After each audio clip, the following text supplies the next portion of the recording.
this experiment, we're going to build a laser rangefinder. A laser rangefinder is an optical system that allows you to measure a physical distance without using a tape measure. Before we go in and actually build the optical system, I'd like to just provide you with a theoretical overview of what we're going to be doing on the board here. We're going to take a helium neon laser and we're going to shine it through a cube beam splitter. The cube beam splitter will split the beam in two parts. One of the beams will be reflected at a 90-degree angle and will travel to the test target, the target to which we're trying to measure the distance. The other portion of the beam will travel to a rotating mirror. This is what we're calling the reference beam, or L for distance. Okay? The laser beam will reflect off of the mirror at an angle of theta over 2, where theta is measured using the rotational stage. We'll demonstrate that in a moment. So the reflected beam from the rotating mirror, when aligned with the spot created on the target from the test beam, will form an angle theta. Knowing the distance from the corner cube, the cube beam splitter to the mirror, we can plug that distance L into this equation along with the angle measured from the rotational stage, plug it into the equation L tangent of theta, and we can calculate very simply what that distance x will be. In order to align the laser rangefinder, what we first have to do is align the helium neon laser. And the way we do that is we mount it on our tilt platform, and we want to make sure that the beam is going straight in this direction here, in this plane. So what I do is I've lined this up. I'm going to measure the height of the laser as it comes out of the laser. We've got about 6 1/8 inches there, and if I come down this way, we're about level, about 6 1/8 inches there. Okay, so we know that the beam is level in this direction here. The next thing we want to do is make sure it's level this way here. And this is basically the same method that you use when we're aligning interferometers, which we'll show in other videos. But what I've done is I've taken a lens holder, and I've mounted a index card on that lens holder, and I've just kind of drawn a straight line right down the center axis of that lens holder. And what I want to do is place this lens holder in the path aligned with these screw holes so that the laser beam strikes it right in the middle. Okay? If it doesn't, you can turn the laser back and forth, but I pre-aligned this so it should be pretty straight now. Okay? This is going to serve as our target also, so we're going to put that aside.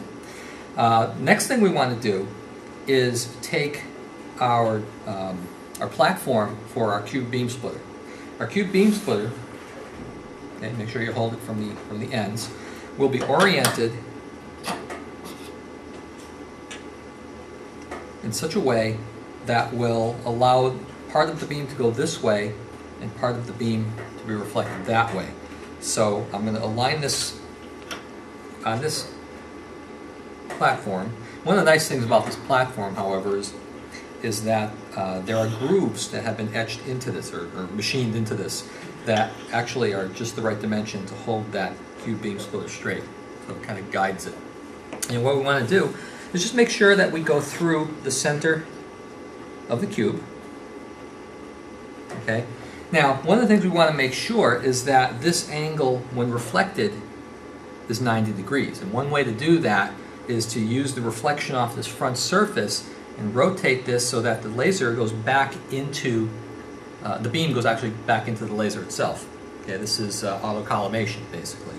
So if you kind of look back at the reflection on the laser, I'm going to rotate this until the beam itself goes directly back into the laser. Then I can be assured that this is a 90-degree angle.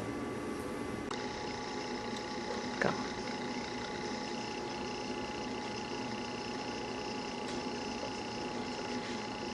The next thing to do is take one of your flat mirrors, okay, with the adjustable mount, and we want to mount that directly on top of our rotational stage. Now, we've used a piece of double-sided tape just to hold that down so that we can remove it very easily later. But we also want to make sure that the center of rotation of the flat mirror is concentrically located with the axis of rotation. So we're going to take that and we're going to put it back into the holder here so that the beam strikes right at the center of the mirror, and just kind of rotate this so its reflection goes back into the laser also. Okay, you can tweak this. Okay, just as a reference, we want to show that the rotational stage is lined up initially so that when the light reflects off of the mirror and goes back into the laser, that the markings on the rotational stage are aligned with 0. So then we can rotate this and measure the angle of rotation. So start at 0 and then measure from there. Rotating this so that the beam goes back into the laser from which it came, and we're going to tweak the mirror so that it actually comes up a little bit. We want to go right back to from where it came. Do that very easy like that. So we're going. So, just summarizing here, we have the light coming out of the laser, reflecting off the front surface of the cube, going back into the laser. We have the beam that's being transmitted through the cube, reflecting off of the mirror, and coming back through and back into the laser. The last part of the experiment is to place the target in the path of the perpendicular laser beam. And again, using the screw holes as a guide, we want to place the laser beam so that it strikes the target along that line. Now, we don't know what this distance here is. That's what we're trying to find out. We do, however, know what this distance is, and if we measure it from the center of the cube beam splitter to the mirror, we have just about 15 inches. Okay, so L is 15 inches. Okay, so we place the target in the path of the perpendicular reflected laser beam, okay, so that it just falls onto this line. And remember, this laser beam is aligned with this row of screw holes here. Right?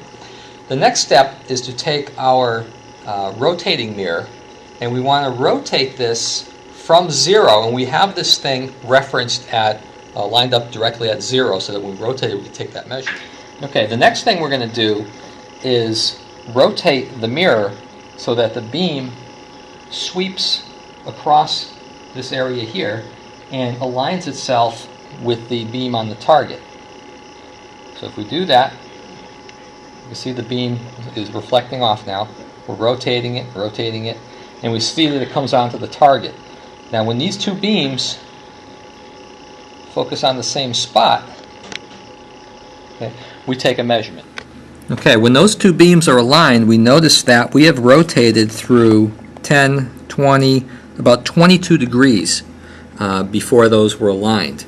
So, to recap, we know what the distance is between the beam splitter and the rotating mirror.